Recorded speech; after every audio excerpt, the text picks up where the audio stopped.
भारत की आजादी के 75 साल की सच्चाई यही है कि आजादी के बाद से भारतीय समाज में बहुसंख्यक हिंदुओं का वर्चस्व रहा है। हिंदू धर्मव्रत ही अस्पृश्यता, छुआछूत को धार्मिक आधार देते हैं। शायद यही वजह है कि 75 साल पहले भारतीय संविधान द्वारा अस्पृश्यता, छुआछूत को खत्म किए जाने के बावजूद यह आज भी पूरी तरह से जिंदा है। ऐसे में संविधान निर्माता B.R. अम्बेडकर की भविष्यवाणी सच होती नजर आती है, जो उन्होंने फरवरी 1946 में बॉम्बे के नारे पार्क से की थी, स्वराज, जिसके लिए कांग्रेस चिल्ला रही है। उसमें सिर्फ इतना ही होगा कि अंग्रेजों की जगह हिंदू देश पर अपना वर्चस्व कायम कर लेंगे। अनुसूचित जाति को ऐसा नहीं होने देना चाहिए। उन्हें देखना चाहिए कि उन्हें सारे अधिकार मिल चुके हैं ताकि आजाद भारत में वे भी आजाद हो सकें। 1930 से 1947 तक अंबेडकर की राजनीति का आधार ये था कि अनुसूचित जाति हिंदुओं से अलग एक स्वतंत्र वर्ग है और अपने आप में एक राजनीतिक अल्पसंख्यक है। उनका मानना था कि अनुसूचित जाति और हिंदू भले एक ही भगवान की पूजा करते हों, मगर दलित राजनीतिक और सामाजिक रूप से हिंदू समाज का हिस्सा नहीं है। खासकर पिछले कुछ दिनों में हिंदू समाज का एक बड़ा वर्ग और मीडिया जिस तरह शिक्षक दोषी के पक्ष में खड़े हुए हैं, दलितों को हिंदू समाज और सरकार से उम्मीद खत्म होती नजर आ रही है। ऐसा पहली दफा नहीं है जब किसी दलित की जातीय दुर्भावना से हत्या के बाद सहानुभूति, निष्पक्ष जांच, मुआवजा या न्याय की बात करने के बजाय हिंदू समाज और मीडिया उनके लिए नफरत पैदा करने लगा हो, उनके दर्द को झुठलाने लगा हो।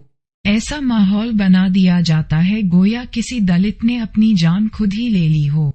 इस माहौल को बनाने में सब शामिल होते हैं। ऐसे में यह जरूरी है कि हम अनुसूचित जाति का हिंदुओं से अलग उनकी स्वतंत्र पहचान बनने का इतिहास दोबारा समझें। इतिहास के उन पन्नों को भी दोबारा पढ़ें जब अनुसूचित जाति के प्रतिनिधि अम्बेडकर ने अंग्रेजों के सामने अनुसूचित जातियों के एक संप्रभु भारत का हिस्सा बनने के लिए कुछ शर्तें रखी थी। उन्हीं शर्तों की बुनियाद पर दलितों ने, जो अविभाजित भारत में तीसरी सबसे बड़ी कौम थी, संप्रभु भारत का हिस्सा बनने के लिए हामी भरी थी।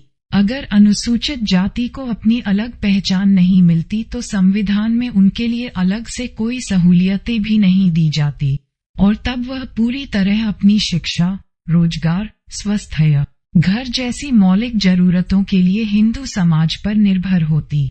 इस इतिहास को समझना इसलिए जरूरी है ताकि हम समझें कि अविभाजित भारत में हर राजनीतिक और धार्मिक अल्पसंख्यक ने अपनी सहमति दी थी, तभी जाकर एक संप्रभु, स्वतंत्र और जनतांत्रिक भारत बना था। भारतीय संघ का निर्माण इस सहमति और संधि के साथ हुआ था कि यहाँ रहने वाले चाहे राजनीतिक अल्पसंख्यक हों या धार्मिक अल्पसंख्यक, उनको पूरी सुरक्षा, समानता और न्याय दिया जाएगा। ये सब सुनिश्चित करने के लिए संविधान द्वारा वार्षिक मूल्यांकन का भी प्रावधान किया गया था, मगर अब न बहुसंख्यक समाज को वह करार याद है और न हमारी सरकारों को संवैधानिक प्रावधानों से फर्क पड़ता है। इसके अलावे मैं इतिहास के 70 के दशक में बन रहे महाराष्ट्र के राजनीतिक और सामाजिक परिवेश का जिक्र भी करूंगा। ये कालखंड हमें ये दिखाएगा कि जब भारतीय संघ और समाज ने दलितों को हाशिए पर लाकर खड़ा कर दिया था, तो भारत के इस राज्य में दलित समाज ने विद्रोह कर दिया था। मैंने सन 70 का दशक इसलिए चुना क्योंकि तब देश का राजनीतिक माहौल कुछ आज जैसा ही था। 1971 में केंद्र में इंदिरा गांधी की सरकार के पास 350 सीट का एक बड़ा बहुमत था, आज की मोदी सरकार से थोड़ी सी ज्यादा ही। उसके बाद 1972 में मोदी की तरह इंदिरा गांधी ने आजादी की सिल्वर जुबली हर भारतीय पर ऐसे थोपी थी कि भारतीय झंडे या राष्ट्रगान की किसी भी अवमानना के लिए कठोर सजा तय की गई थी। हर सरकारी ऑफिस देशभक्ति को अपने तरीके से बांट रहा था। इसके साथ ही दलितों पर अत्याचार भी बढ़ रहा था, मगर उन्हें सुनने वाला कोई नहीं था। और तभी कुछ दलित युवकों ने एक उग्रवादी संगठन, दलित पैंथर्स, का गठन किया। दलितों ने ये राजनीतिक विद्रोह पैंथर्स के ही नेतृत्व में छेड़ा था। पैंथर्स का मुख्य कार्यकाल 2 वर्षों का ही रहा, मगर उनके द्वारा लाए बदलावों ने दलित और हिंदुओं के बीच सामाजिक समीकरण बदल दिए। अब एक दलित हिंदुओं की हिंसा का जवाब हिंसा से दे सकता था। मैं इन सब घटनाओं का जिक्र पैंथर्स के संस्थापकों में से एक जे.वी. पवार द्वारा लिखी किताब दलित पैंथर्स के हवाले से करूंगा। अगर सरकारी आंकड़ों की बात करें तो अकेले 2020 में दलितों के प्रति हिंसा के 50,291 मामले दर्ज किए गए थे। गैर सरकारी आंकड़ों में राष्ट्रीय दलित और आदिवासी संस्था संघ के अनुसार सिर्फ 1991 से 2020 के बीच दलितों के ऊपर 7 लाख से अधिक हिंसा की वारदात हुई। इनमें 38,000 मामले दलित महिलाओं के साथ बलात्कार के थे।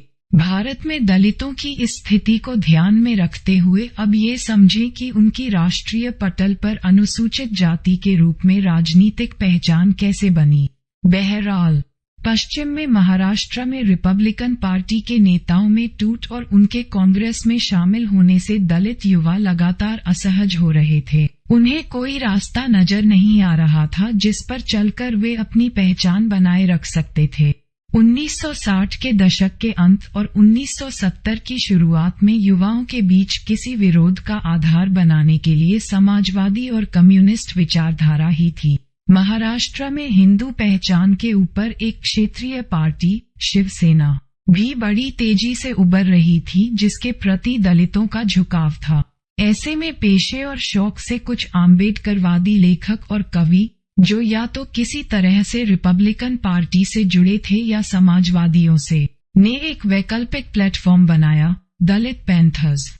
इसके 3 मुख्य संस्थापक थे, नामदेव धसाल, राजा धले और जे.वी. पवार। पवार अपनी किताब दलित पैंथर्स द अथॉरिटेटिव हिस्ट्री में लिखते हैं कि अगर पैंथर्स न होता तो दलित युवा शिवसेना से बाहर नहीं निकल पाते और उसके प्यादे बनकर रह जाते। दलित पैंथर्स उस वक्त के महाराष्ट्र के राजनीतिक और सामाजिक परिवेश को बयान करते हुए पवार लिखते हैं कि संविधान के अनुसार सत्ता का विकेंद्रीकरण शुरू हो गया था, मगर इस विकेंद्रीकरण से उन्हीं जातियों को फायदा हुआ जो पारंपरिक रूप से समाज को नियंत्रित करती थीं। उन्होंने लिखा कि मोहनदास गांधी की हत्या के बाद वहां के मराठों ने ब्राह्मणों की सामाजिक सत्ता छीन ली थी, मगर 1970 के दशक के शुरुआत में अब मराठों ने ब्राह्मणों की जगह ले ली थी।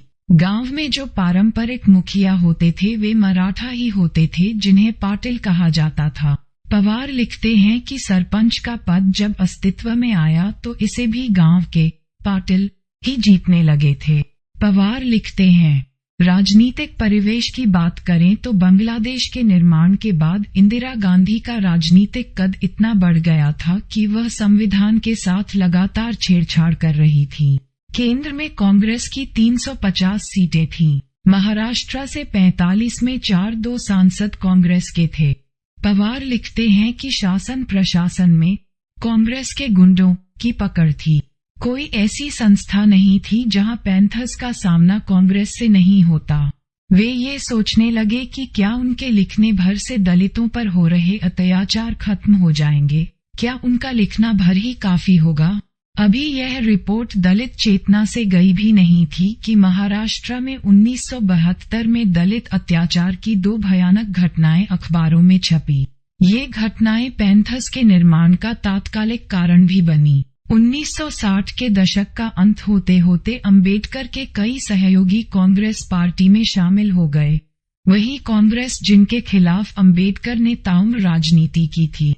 यही समय था जब कांशीराम महाराष्ट्र में रिपब्लिकन पार्टी को छोड़कर उत्तर प्रदेश में बहुजन समाज की राजनीति पार्टी में शामिल हो गए।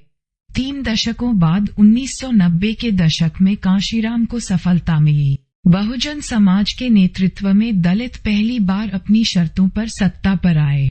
पवार लिखते हैं कि उनमें से एक घटना बावा गांव की थी, जहां ऊंची जातियों ने दलितों का बहिष्कार कर दिया था।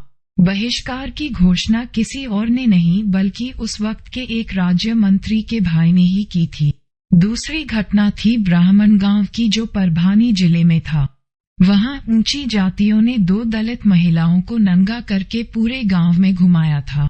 इस दरमियान वे उनके नंगे शरीर पर बबूल की शाखों से पीटते भी रहे। उन महिलाओं का कसूर इतना था कि उन्होंने एक सार्वजनिक कुएं से पानी पिया था। इस घटना के विरोध में जुलाई 1972 में पैंथर्स ने पहली रैली निकाली। इस रैली में पैंथर धाले ने सुझाव दिया कि दलितों के खिलाफ हो रहे अत्याचार का विरोध आने वाले स्वतंत्र दिवस को काला दिवस मनाकर किया जाए। इस सुझाव का सबने समर्थन किया। विरोध का ये तरीका अपने आप में प्रतीकात्मक रूप से क्रांतिकारी था। दलित युवा सरकार को संदेश देना चाहते थे कि आजाद भारत में उनका शोषण रुका नहीं है। यह कोई आम वार्षिक आजादी का महोत्सव नहीं था। 1972 में भारत की आजादी के 25 साल पूरे हो रहे थे और इंदिरा सरकार ने इसे देशभक्ति परोसने के सबसे बड़े मौके की तरह मनाने का फैसला किया था। हर राज्य की विधायिका को आजादी की आधी रात को सत्र बुलाने का आदेश दिया था। यह आदेश केंद्र की संसद के लिए भी था। 14 अगस्त की रात देश की राज्य और केंद्र की विधायिकाएं विशेष सत्र बुलाकर आजादी मनाने वाले थे। सभी सरकारी दफ्तरों को बत्तियों से सजाने का आदेश था।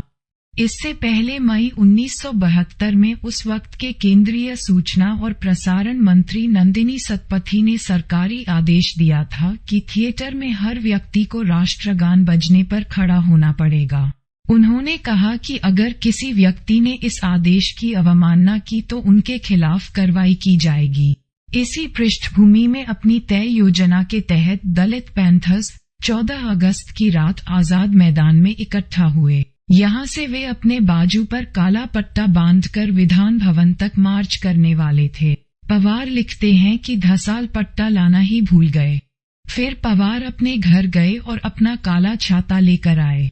पैंथर्स ने छाते को छोटे छोटे टुकड़ों में काटकर अपने शर्ट की बटनों से बांध लिया, क्योंकि रात इतनी हो गई थी कि उन्हें काले कपड़े को लटकाने के लिए पिन भी मिलना मुश्किल था।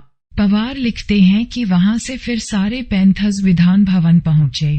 सरकारी आदेश के अनुसार आधी रात को विधानसभा का सत्र शुरू हो गया था। पैंथर्स ने भवन के सामने ही अपने सदस्यों को लेकर विधिका का एक मॉक नकली सत्र शुरू किया। एक के बाद एक वक्ताओं ने अपने भाषण में दलितों पर हो रहे अत्याचार को रोकने की मांग की। इस तरह पैंथर्स ने स्वतंत्रता दिवस की सिल्वर जुबली को काला दिवस के रूप में मनाकर यह संदेश दिया कि उनके लिए आजाद भारत में कुछ भी नहीं बदला था। पैंथर्स के प्रतिरोध के विभिन्न पद्धतियों में एक जरूरी पद्धति ब्राह्मणवाद पर लगातार प्रहार करने की थी। वे यह मानते थे कि बिना ब्राह्मणवाद को खत्म किए दलितों के ऊपर अत्याचार खत्म नहीं हो सकता, क्योंकि वर्ण व्यवस्था को धार्मिक मान्यता ब्राह्मणवादी शास्त्र ही देते हैं। वर्ण व्यवस्था वह सामाजिक व्यवस्था है जो दलित को अछूत बनाती है और उनके खिलाफ भेदभाव की वकालत करती है। इस सामाजिक श्रेणी में सबसे ऊपर ब्राह्मण है, फिर क्षत्रिय और वैश्य और आखिर में शूद्र। इन सबसे अलग दलितों को पंचम या अवर्ण कहा गया है, जिसमें उनके साय को भी प्रदूषित बताया गया है। पैंथर्स दलित आंदोलन के इतिहास में शायद अकेला प्रतिरोध था जिसने हिंदू धर्म को लगातार चुनौती दी। ऐसा करके वह अंबेडकर की मुहिम को आगे बढ़ा रहा था। अंबेडकर ने हिंदू धर्म को असमानता का द्योतक और गणतंत्र के खिलाफ की विचारधारा बताया है। मार्च 1973 को पैंथर्स ने घोषणा की हिंदू धर्म ग्रंथ गीता को वे सार्वजनिक रूप से शिवाजी पार्क में जलाएंगे। यह वही पार्क था जहां शिवसेना शुरू हुई थी और वह अपनी सारी रैली वहीं किया करती थी। योजना के मुताबिक पवार लिखते हैं, 6 मार्च 1973 को पैंथर्स ललित कला भवन में इकट्ठा हुए। मीटिंग में उन्होंने नगरपालिका चुनाव का बहिष्कार करने का फैसला किया। पवार लिखते हैं कि पुलिस इंटेलिजेंस इस मीटिंग में पहले से मौजूद थे। उन्हें पैंथर्स के घोषणा की जानकारी थी। पवार लिखते हैं कि इंटेलिजेंस ऑफिसर्स को गुमराह करने के लिए उन्होंने उनसे कहा कि पैंथर्स शिवाजी पार्क नहीं बल्कि चैत्यभूमि जा रहे हैं। चैत्यभूमि मुंबई में अंबेडकर की समाधि स्थल है, जो दलितों के लिए एक तीर्थ स्थल जैसा है। पवार ने कहा कि पुलिस को भरोसा हो जाए, इसलिए यह बात उन्होंने सार्वजनिक रूप से अपने कैडर को कही। पैंथर्स थोड़े खींचना भी, क्योंकि योजना तो शिवाजी पार्क मार्च करने की थी।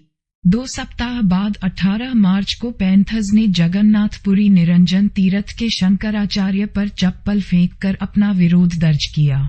शंकराचार्य हिंदू धर्म के पुजारियों की श्रेणी में सबसे ऊपर होते हैं।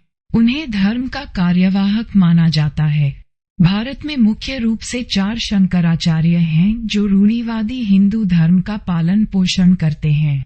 उसी साल निरंजन तीर्थ ने कहा था कि अगर कोई चमार शिक्षित बन जाता है तब भी वह चमार ही रहेगा और अछूत अछूत ही रहेगा।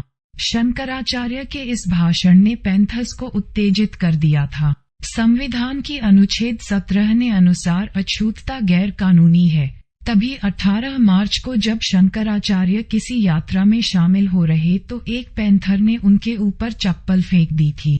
आज के जमाने में जब केंद्र में एक ब्राह्मणवादी सरकार है जिसका पोषक खुद ब्राह्मणवादी उग्रवादी संगठन राष्ट्रीय स्वयंसेवक संघ है, इस तरह के विरोध की कोई कल्पना भी नहीं कर सकता। ऐसे में पैंथर्स का इतिहास प्रेरणादायक है। सच को सच कहने का, धर्म में निहित असामनता का विरोध करने का मादा सिर्फ पैंथर्स में था। यह विरोध इस बात का प्रतीक था कि कोई भी व्यक्ति संविधान के ऊपर नहीं है।